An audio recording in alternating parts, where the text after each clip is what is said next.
सुजल भाई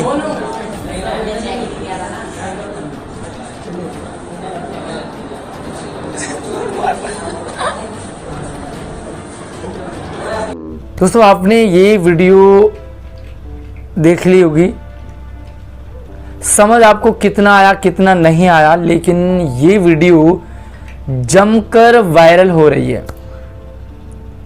वीडियो दिल्ली के सरकारी स्कूल की है, वायरल भले हो रही है लेकिन लोगों के ओपिनियन, लोग अपने विचार जमकर रख रहे हैं। लेकिन ये वीडियो बहुत सारे सवाल खड़े कर रही है। स्टूडेंट के ऊपर सवाल खड़े हो रहे हैं, टीचर्स के ऊपर सवाल खड़े हो रहे हैं, पेरेंट्स के ऊपर सवाल खड़े हो रहे हैं, स्कूल के ऊपर सवाल खड़े हो रहे हैं, एचओएस के ऊपर सवाल खड़े हो रहे हैं, साथ में कानून व्यवस्था पर भी सवाल खड़े हो रहे हैं और सरकार पर सवाल खड़े हो रहे हैं। कहीं ना कहीं सरकार ये दावे करती नज़र आ रही है कि हमने दिल्ली के स्कूलों को मॉडल बना दिया है, हाई फैसिलिटीज़ स्कूलों को दे दी है, हमने स्कूलों को एसओएससी में बदल दिया, मतलब बिल्डिंग खड़ी कर दी, टीचर्स की ट्रेनिंग करवा दी, बहुत सारी बातें आ रही हैं। लेकिन सवाल खड़े हो रहे हैं सरकार के ऊपर कि क्या यही है दिल्ली के सरकारी मॉडल। और अगर इस तरह के ये दिल्ली के स्कूल हैं जो कि सरकारी हैं, मॉडल हैं, तो भला आप अपने बच्चों को या आप एज ए स्टूडेंट ऐसे स्कूल में पढ़ोगे या अपने बच्चों को पढ़ाओगे? एज ए टीचर आप इन स्कूलों में पढ़ाना चाहोगे? बहुत सारे सवाल खड़े हो रहे हैं उन स्टूडेंट पर जो इस तरह की हरकतें कर रहे हैं। आखिर ये स्टूडेंट कौन है, ये इस तरह की हरकतें क्यों कर रहे हैं? एंड मोमेंट आपको मैं बताऊंगा कि सबसे बड़ा नुकसान अगर किसी का है इस पूरे दायरे में या इस पूरे वीडियो में जो दिखाया गया, या इसके बाद जो आगे एक मैसेज फैलता है, एक लोगों के व्यूज़ आते हैं, सबको अगर हम ओवरऑल लें तो नुकसान स्टूडेंट का ही है। ऐसे में as a student, as a parents आपको क्या करना है, एज ए टीचर्स आपको क्या जिम्मेदारी है आपकी, एज ए एचओएस हमारी क्या जिम्मेदारी है, एज ए गवर्नमेंट हमें क्या करना चाहिए? सबसे पहले बात कहते हैं, सवाल हमारे खड़े हो रहे हैं स्टूडेंट के ऊपर कि आखिर जो स्टूडेंट है वो स्कूल में पढ़ने जा रहे हैं या इस तरह की हरकतें करने जा रहे हैं। आखिर इन्हें फ़ोन अलाउ कैसे कर दिया गया है? ये बच्चे स्कूल में फ़ोन लेकर के जा रहे हैं या बैग लेकर के जा रहे हैं, बुक्स लेकर के जा रहे हैं? स्कूलों में फ़ोन अलाउ नहीं है इंडिया में, और बेसिकली अगर हम बात करें विदेशों में तो फ़ोन यूज़ करते हैं, बट जो दिल्ली के सरकारी स्कूल है वहाँ पर फ़ोन अलाउ नहीं है। तो ये बच्चे आकर फ़ोन अंदर कैसे ले गए, क्यों ले गए? और ये वीडियोस बना रहे हैं तो इनकी हिम्मत भी देखो बच्चों की कि वीडियो बना करके वायरल भी हो रही है, अपलोड भी कर दी है। ये वीडियो सवाल खड़े करते हैं उन पेरेंट्स के ऊपर कि अगर आपके स्टूडेंट, आपके बच्चे इस तरह के हैं या आपके बच्चे इस तरह के स्कूल में पढ़ रहे हैं, अगर आपका बच्चा इस स्कूल में पढ़ता तो आपके क्या रिएक्शन होते या आप क्या कहते? एक पेरेंट्स के ऊपर सवाल खड़े हो रहे हैं कि अगर इन बच्चों की जगह आपके अपने बच्चे होते तो आप क्या करते? आए दिन ऐसे वीडियोस हमें दिखने को मिलते हैं जहां पर कि इस तरह के जो केसेस है वो बढ़ते ही नज़र आ रहे हैं, कम नहीं हो रहे हैं। ये वीडियो सवाल खड़े कर रहे हैं उन टीचर्स के ऊपर कि टीचर्स वहां तो बैठे हुए हैं लेकिन बच्चे इतनी आवाज़ें निकाल रहे हैं, इतना शोर शराबा हो रहा है, भला बच्चे उस वीडियो में गंदी गंदी बातें भी करें, बड़ी भद्दी बातें भी वीडियो में हो रही है जो वीडियो में दिखाया नहीं गया है। ऐसे में एज ए टीचर्स हम भला कैसे पढ़ा सकते हैं? उन टीचर्स पे भी सवाल खड़े करती है कि सबसे पहले तो आप पढ़ाओगे, बाद में ना, सब्जेक्ट तो बाद में पढ़ाओगे, पहले हम एक डिसिप्लिन मेंटेन कर पाए।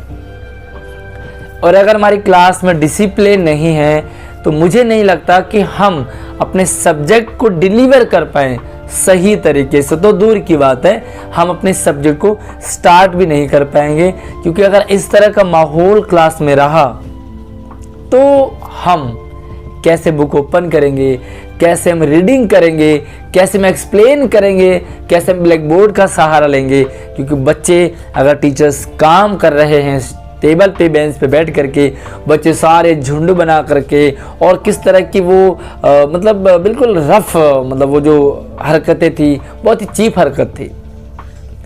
ये सवाल खड़े करें उस स्कूल पे, ऐसे स्कूल और प्रिंसिपल पे, कि क्या ये सारी घटनाएं प्रिंसिपल को नहीं पता होंगी?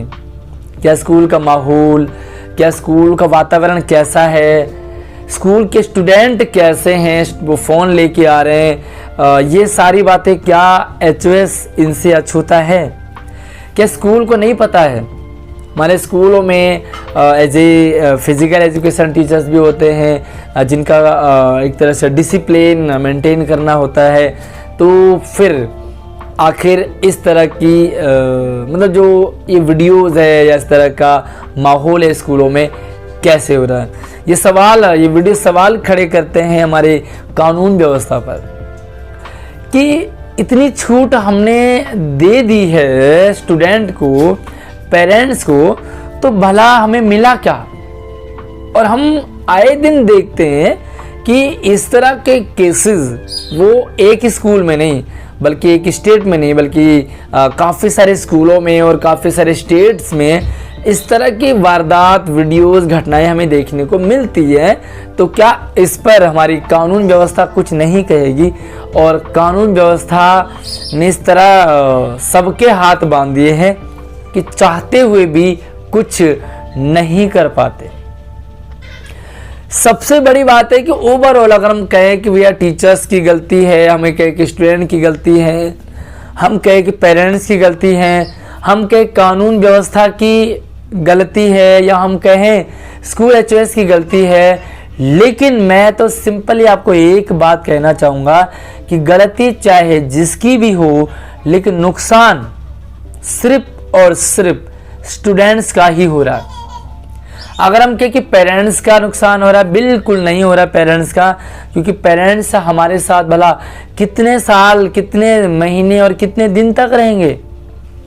एंड मोमेंट पे हमें अपनी ज़िंदगी खुद शुरू करनी है, अपनी लाइफ हमारी है, पेरेंट्स हमारे साथ हमें सपोर्ट कर सकते हैं एक टाइम तक। अगर हम कुछ पढ़ लिख गए, कुछ बन गए, तो वो हमारी अपनी लाइफ है। अगर हम पढ़े नहीं, इस तरह की हरकतें हैं हमारी। एक और कमाल की बात है कि इस तरह के अगर बच्चे 5, 7, 10, 12 ही एक सेक्शन में हैं, लेकिन क्या इनके कारण पूरी क्लास डिस्टर्ब नहीं होती है? क्या इस तरह का जब माहौल स्कूल का होता है, क्लासरूम का होता है, या इस तरह मतलब इन्वायरमेंट हम जब पढ़ाते हुए देखते हैं, तो डिस्टर्बेंस सारे बच्चों को नहीं होता है क्या? और सोचिए, क्लास में ऐसे भी बच्चे बैठे होते हैं जो सीरियसली बैठे होते हैं, जो पढ़ने के लिए ही बैठे होते हैं, जो घर से ये सोच के आते हैं कि आज कुछ नया सीखते हैं, लेकिन क्या उन्हें नया सीखने को मिल पाता है?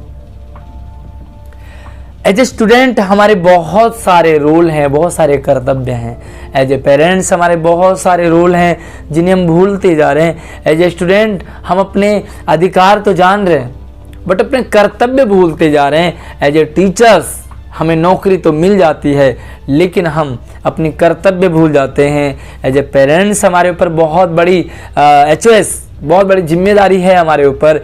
एज ए गवर्नमेंट हमें इन बातों को ध्यान में रखना पड़ेगा, क्योंकि कहीं ना कहीं सरकार की भी इसमें बहुत बड़ी भूमिका है। इतने सारे अगर स्टूडेंट एक सेक्शन में होंगे, 60 70 80 बच्चे अगर एक सेक्शन में होंगे, और सोचो अगर 10 15 20 बच्चे भी इस तरह के निकलते तो पूरी क्लास की तो बैंड बज जाएगी, बंटाधार हो जाएगा। एज ए टीचर्स हमें सोचना पड़ेगा कि आखिर हमारी क्लास में इस तरह का माहौल क्यों हो रहा है, आखिर बच्चे पढ़ना क्यों नहीं चाह रहे। क्या अगर बच्चों को इंटरेस्टिंग तरीके से कोई टॉपिक पढ़ाया जाए तो क्या बच्चे पढ़ेंगे नहीं? अगर हम अपने सब्जेक्ट को मज़ेदार तरीके से पढ़ा रहे हैं, उसमें इनोवेशन ला रहे हैं, तो क्या बच्चे पढ़ेंगे नहीं? जब बच्चों को मज़ा नहीं आता है, जब बच्चों को क्लास बोरिंग लगने लग जाती है, तब इस तरह की सिचुएशन, घटनाएं और वीडियोस और हरकतें हमें देखने को मिलती हैं। मेरी भी टीचिंग लाइफ जो भी जर्नी है मेरी, वो 10-11 साल हो गए हैं, बट काफ़ी हद तक टीचर्स के ऊपर भी डिपेंड करता है, क्योंकि बच्चे टीचर्स को पढ़ रहे हैं। टीचर्स बच्चों को तो पढ़ाता है ही, लेकिन स्टूडेंट भी टीचर्स को पढ़ते हैं, समझते हैं। हर एक टीचर का नेचर बच्चों को पता है, कौन सा टीचर कैसा है, किस टीचर्स के पीरियड में क्या करना है, किस टीचर्स के पीरियड की कॉपी बनानी है, किस टीचर्स के पीरियड में बंक मारना है, और किस टीचर के पीरियड में हमें सिंसियरली बैठ कर के पढ़ना है। ये सब कुछ सेट हो जाता है टीचर्स के बिहेवियर पर। कानून व्यवस्था, हमारे जो गुरु शिष्य परंपरा है वो कहाँ गई? गुरु शिष्य परंपरा को कोर्ट ने, कहीं ना कहीं कोर्ट का बहुत बड़ा रोल है। क्या साम दाम दंड भेद हमारे शास्त्रों में नहीं है? क्या मारना पीटना कोई सॉल्यूशन है? लेकिन इसका विधान था, साम सबसे पहले समझाइए, दाम उसके बाद आप उन्हें डराइए, दंड दीजिए। दंड का तीसरा नंबर है, पहला नंबर दंड का नहीं है। ओवरऑल सबको विचार करना होगा इस सिस्टम पर, क्योंकि इसी तरह से अगर चलता रहा तो एजुकेशन सिस्टम जो कि हमारे देश की नींव है वो हिल रही है, हिल गई है। और अगर ऐसे ही चलता रहा तो देश का बंटाधार श्योर है। सबको विचार करना पड़ेगा, स्टूडेंट को सोचना पड़ेगा, पेरेंट्स को सोचना पड़ेगा, टीचर्स को सोचना पड़ेगा, प्रिंसिपल एचओएस को देखना पड़ेगा, गवर्नमेंट को, और कानून व्यवस्था में भी काफ़ी कुछ सुधार लाने की आवश्यकता है। बाकी आप मुझे कमेंट करके ज़रूर बताएं कि आखिर ये सिचुएशन क्यों हो रही है, सबसे बड़ा रोल आखिर किसका है? आपको क्या लगता है सबसे बड़ा रोल किसका है? अपना ओपिनियन ज़रूर कमेंट में रखिए और इस वीडियो को शेयर करें। सभी स्टूडेंट तक जाना चाहिए, हर एक पेरेंट्स तक जाना चाहिए, हर एक टीचर्स तक जाना चाहिए। इस वीडियो को हर एक एचओएस देखें, इस वीडियो को सरकार संज्ञान में लें और कोर्ट तक इस बात को रखना चाहिए, ताकि कुछ चेंजेस व्यवस्था में, कानून व्यवस्था में लाना बहुत ज़रूरी है। अदरवाइज हमारा देश, हम जो सोने की चिड़िया और हम जो सपना देख रहे हैं वो अधूरा नहीं बल्कि बहुत बुरी हालत हो जाएगी। वीडियो पसंद आए तो लाइक कीजिए। इसी तरह से हमारे चैनल पर लगातार बने रहने के लिए सब्सक्राइब करना बिल्कुल ना भूलिए।